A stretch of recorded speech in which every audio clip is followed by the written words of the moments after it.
Go. Audio Jungle.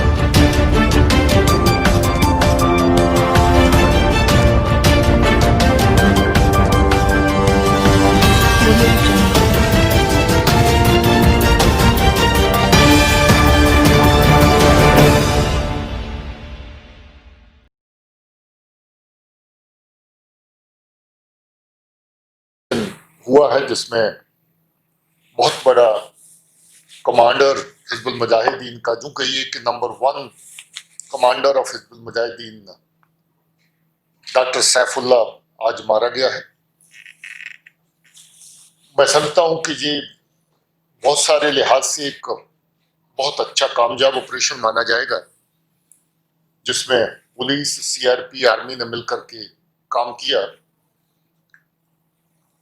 और बहुत सारे लोग आज चैन की सांस लेंगे, जिनको डॉक्टर सैफुल्लाह की वजह से जिनके परिवारों में मातम छाया और जिनके परिवार के प्रियजन जो उनको खोने पड़े।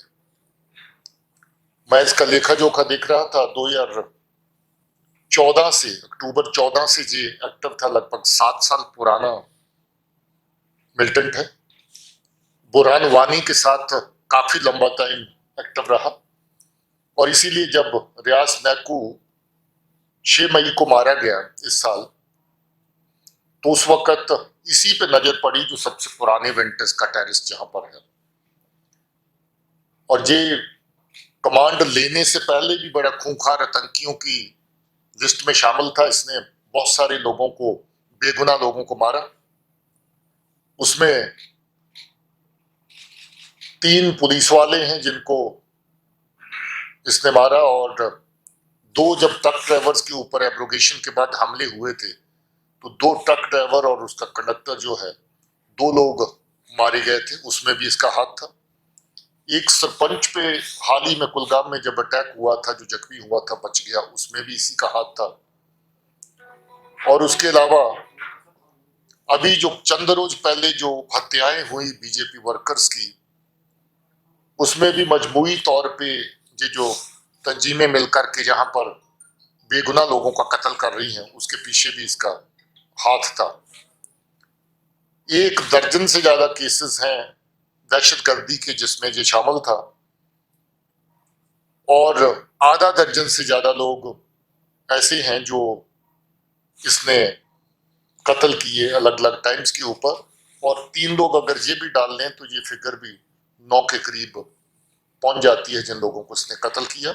उसके अलावा बहुत लोगों को तकलीफ पहुंचाना, गवर्नमेंट की प्रॉपर्टी को नुकसान पहुंचाना, जगह जगह ग्रेनेड फेंकना, जैसे लस्सीपुरा चौकी पे ग्रेनेड हुआ था, थाना काकापुरा पे ग्रेनेड हुआ था, सीआरपी के कैंपस पे ग्रेनेड हुआ था।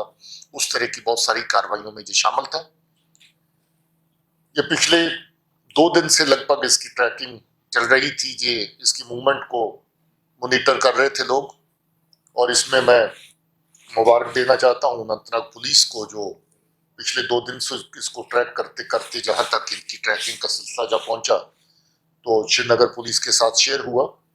श्रीनगर पुलिस ने सीआरपी के साथ मिलकर के ऑपरेशन को प्लान किया, एग्जीक्यूट किया, जिसमें बाद में आर्मी भी शामिल हुई। तो मैं समझता हूं कि लोगों की जो जानो माल इसने जिसको नुकसान पहुंचाया था, जिस तरह का नुकसान इसने पूरा वैली के अंदर लोगों को पहुंचाया, और अभी नौजवान लड़कों को अपने साथ मोटिवेट करके ज्वाइन करवा रहा था, दर्जनों लड़के इसने आतंकी बनाए, उन परिवारों को जरूर एक राहत मिलेगी। अभी साल में जो टोटल जो मिलिटेंट मारे गए हैं जम्मू और कश्मीर दोनों खित्तों को मिलाकर की, उनकी तादाद 200 के ऊपर चली गई है। इसमें 190 के करीब लोग इस तरफ हैं और 1 दर्जन से ज्यादा लोग जो हैं वो जम्मू के खित्ते में मारे गए हैं।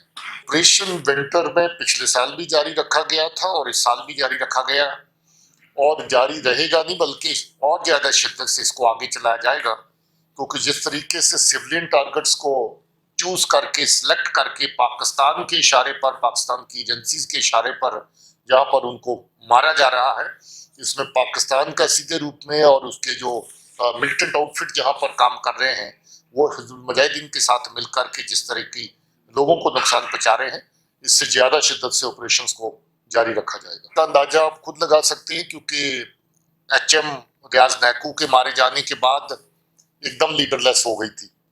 और आज फिर से वही पोजीशन दोबारा हुई है कि जो चीफ कमांडर एक ऑर्गेनाइजेशन का है, जो सारे ऑपरेशन प्लान करता था, जो पाकिस्तान की टेरर मशीन है उसको जहां पर जिंदा रख रहा था, उसको चला रहा था, उसके मारे जाने के साथ वाकया में एक बहुत बड़ा धचका जो उनको पहुंचा है।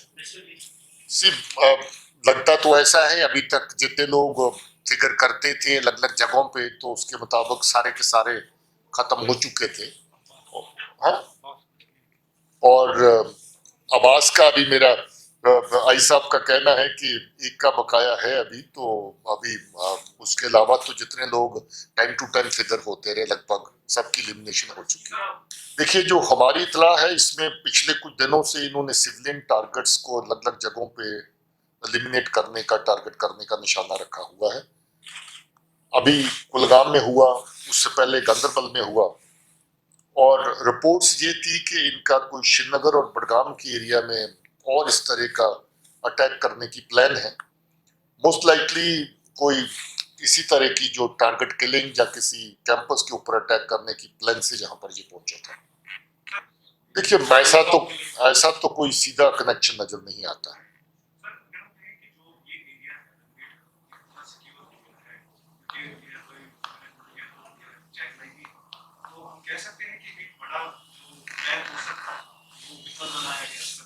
पॉसिबिलिटी रूल आउट नहीं होती, क्योंकि ये लोग जब भी श्रीनगर की तरफ आते हैं, नौगाम की तरफ आते हैं, बाईपास की एरिया पे आते हैं, तो कोई ना कोई टारगेट, कोई ना कोई मिशन इनका रहता है। अभी भी इतला के मुताबिक कोई इस तरह का मिशन इनका किसी सिविलियन टारगेट को या कोई सिक्योरिटी फोर्सेस के टारगेट को हिट करने का था। उसकी डिटेल्स अभी कॉन्फिडेंशियल रखी गई है, वो अभी तफ्तीश का हिस्सा है। देखिए, एक तो ये स्टेटमेंट गलत है कि उनके घर वालों को डेड बॉडी नहीं दी जाती। उनके घर वालों को ही डेड बॉडी दी जाती है, उसका दफन लोकल लेवल पे नहीं होता। क्योंकि उससे पहले जब ये सिलसिला शुरू हुआ था, लोकल दफन करते वक्त तो हजूम जमा करके मिल्टन टी लाते थे, और उनकी कोशिश होती थी कि ज्यादा से ज्यादा लोगों को ऐसे मौके का फायदा उठा करके इमोशनली ब्लैकमेल किया जाए, उनको मोटिवेट किया जाए, और वहीं से कबरगाह से कोई और बंदा तैयार करके मिलिटेंट्स की सफों में शामिल होने के लिए साथ में लिया जाए।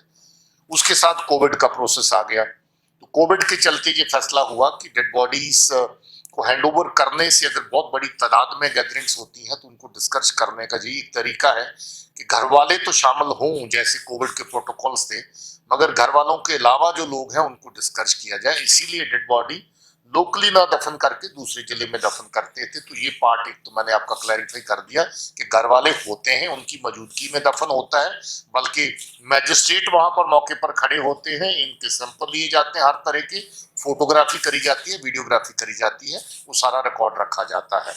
आगे क्योंकि अभी कोविड गया नहीं है तो ये सिलसिला भी जारी रहेगा।